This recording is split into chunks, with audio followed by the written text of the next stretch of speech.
Hello and welcome. You ever hold one of these, a formal diploma, and really think, what is actually behind this piece of paper? What's the story it's telling? Well, today we're going to unravel that exact mystery. We're using one engineering diploma to decode an entire national system of education, trust, and verification. Let's dive right in. So you look at this document, right? It seems official, looks impressive, for sure. But this isn't the destination. No way. Think of it more like a key or a map that unlocks a really complex, highly regulated national framework. Every single word, every code on here, it tells the story of a journey through that system. So here's the game plan for how we'll break it all down.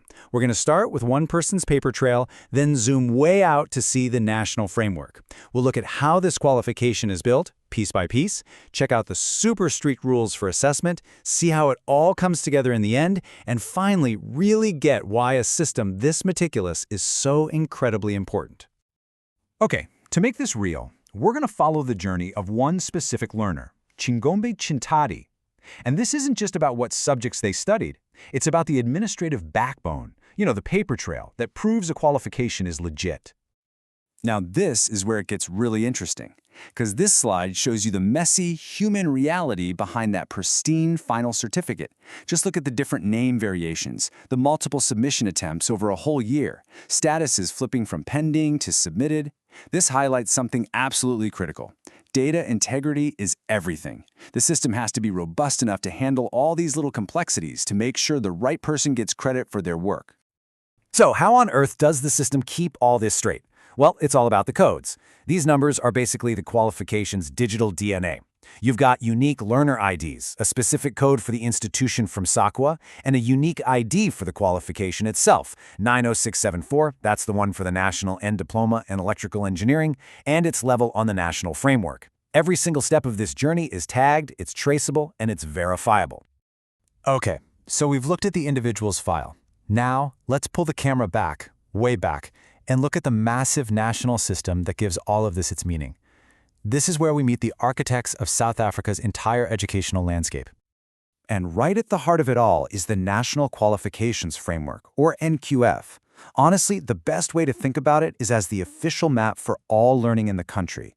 It's this one single system that organizes every qualification you can think of, from a basic certificate all the way to a PhD, making sure they all meet a national standard. It's what lets people move between different types of education and careers. Now, this is a super important distinction. You've got a national diploma, and then you have a national end diploma. They sound almost identical, right? But they are on completely different tracks. The national diploma is more academic, the kind of thing you get from a university. The one we're following, the national end diploma, is all about occupation. It's regulated by the Quality Council for Trades and Occupations, and it's built on a foundation of technical certificates plus real-world, hands-on work experience. So, if the final diploma is the finished house, what's it made of? What are the actual bricks? Well, it's built piece by piece with something called end certificates. Let's take a look at these foundational bricks. The journey is a logical progression, a ladder. You start at N1 and you climb your way all the way up to N6. Each certificate is its own achievement, a level of mastery that you build on. You can't just skip to the end. You got to lay each brick in order to build a solid foundation of knowledge. And boom, here's what that actually looks like on paper. This is a real record transcript. You can see the progression right there. N1 mathematics, then N2 engineering science, N3 electrical trade theory, and on and on. Each level adds new, more complex subjects, creating a really deep and well-rounded skill set. Okay, so we've got the structure, but how do we know the learning is legit? How do we validate it? This is where the strict rules of assessment come in. Every single certificate is earned through a process that's consistent, calculated, and totally verifiable. First up, the gatekeeper. You have to get a minimum of 40% in your internal continuous assessment, that's your ICAS mark, just to even qualify to sit for the final exam. No 40%, no exam. It's that simple. So how is that term mark calculated? Well, it's split into two main parts. The first test, or a big assignment during the trimester, that accounts for 30% of your internal mark.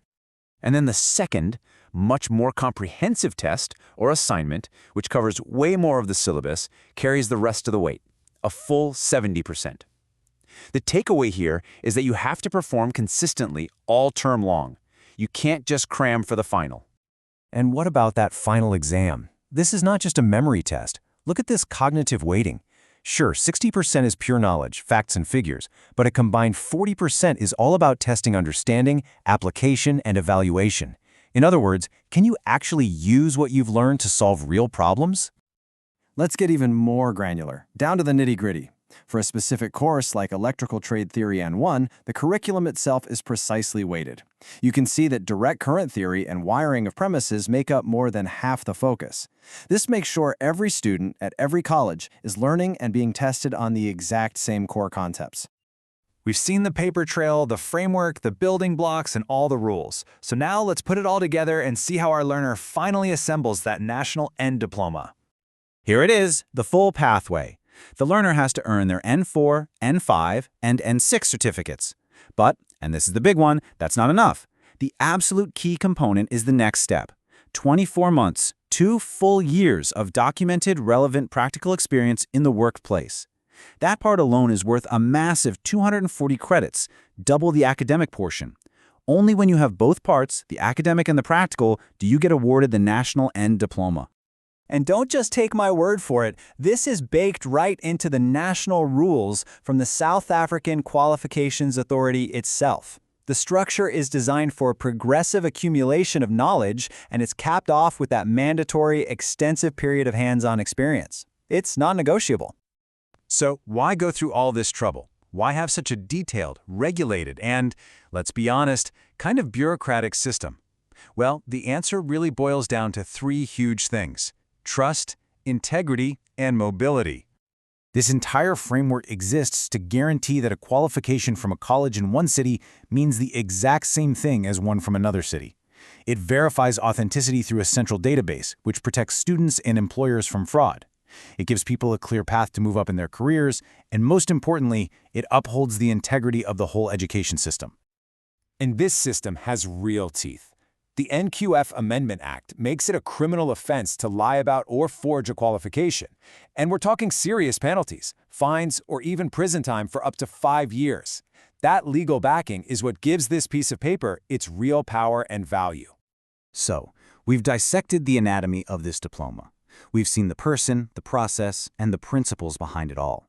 But it leaves us with a final, really crucial question for the future.